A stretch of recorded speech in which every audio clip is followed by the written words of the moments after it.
Let's get to the four games that you mentioned you want to talk about. The first one is Syracuse at UConn. Now, UConn's been a great bet overall on the year, 10-4 against the spread, but at home in the Big East, they've only been 1-3 against the spread, so they haven't actually been a good bet in these Big East home games. Syracuse has been a bad bet, though, on the year, 7-13 against the spread, and they've lost 4 in a row. So UConn will definitely be a favorite here, but the question is by how much, and what should the line be? Which way are you leaning? I have UConn's a very small favorite, actually. I've got it around -1.5, and I would lean towards Syracuse, to be honest. Really? I haven't been really sold on UConn most of the year. Syracuse has had some tough losses and some losses they really shouldn't have had, but I think talent-wise that they're more than likely going to beat UConn straight up. So that'll be definitely a side I'm looking to play if the numbers are right. Catching any kind of points, I would probably like it, but I'd probably prefer to be catching, 2 or 3, Right. which I think could happen. Then we got Duke, Maryland. Duke, of course, is a top team, 500 against the spread, which is something that you see all the time, standard. Duke is 10-10 ATS on the year. Maryland, they're just sort of an average team. They're in a rebuilding phase, covering sometimes, not covering others. Duke will probably be about an 8-point favorite or so, and Maryland lost by only 7 at Duke earlier this year on the road. So how would you play this game, and what line are you looking for? My line is Duke -3 right now, but I would probably be looking to play Maryland if I could get more than that. Line's pretty accurate, I think. Duke hasn't looked very good lately. I'm not sure where that's came from, but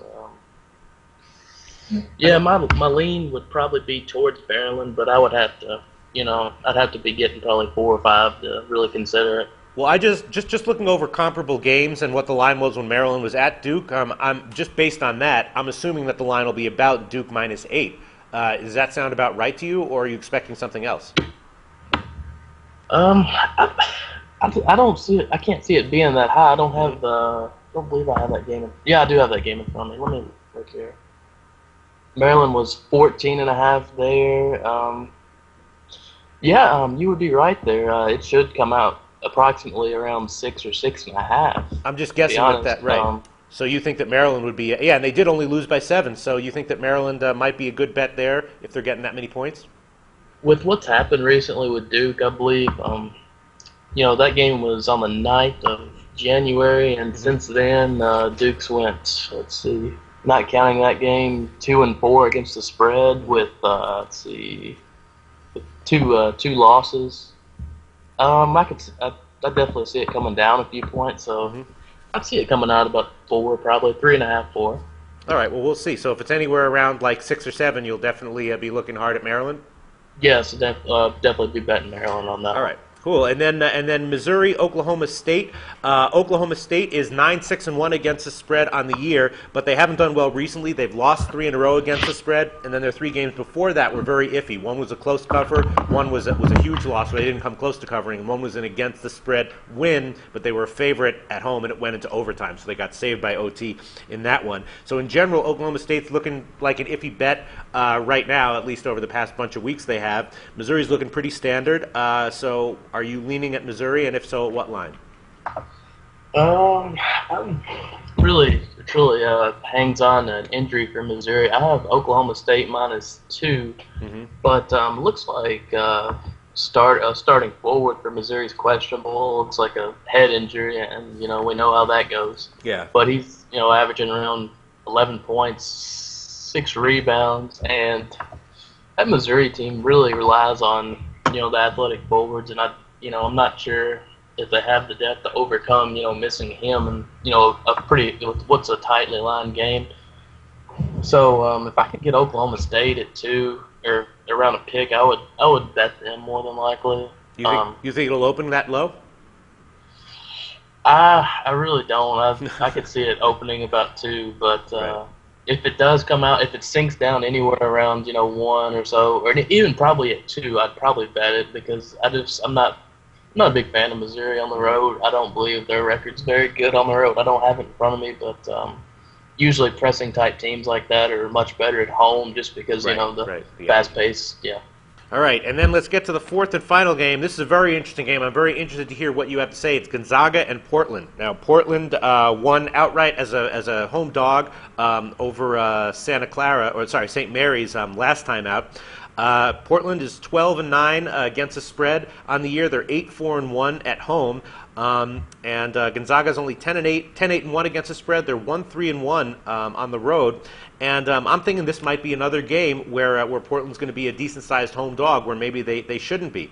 Just looking back over Gonzaga's past games, they were a big road favorite over both San Francisco and Santa Clara, who are both ahead of Portland in the standings. And Gonzaga wound up losing both of those games outright. So you have Gonzaga, recent history of losing road games as a favorite outright.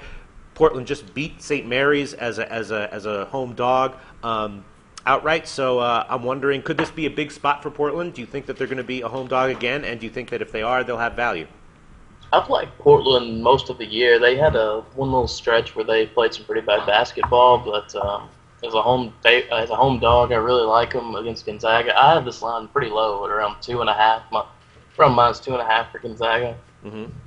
I would be looking for it to come out a little higher, probably 4, maybe 3 or 4. But I'd probably bet. I think Portland. Yeah, I'm just not sold on Gonzaga this year, and Portland's got a lot of experience, and they got pretty talent.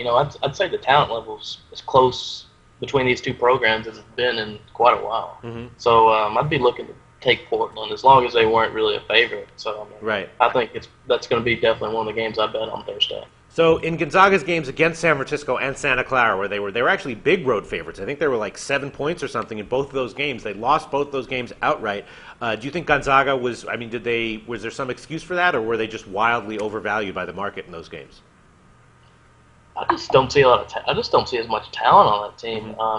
Guys like Matt Bolden and he was really the rock. A lot for the most part. I mean, he made most of the plays they needed. He could rebound from the point guard position, and he's was a great passer. He could score the basketball, and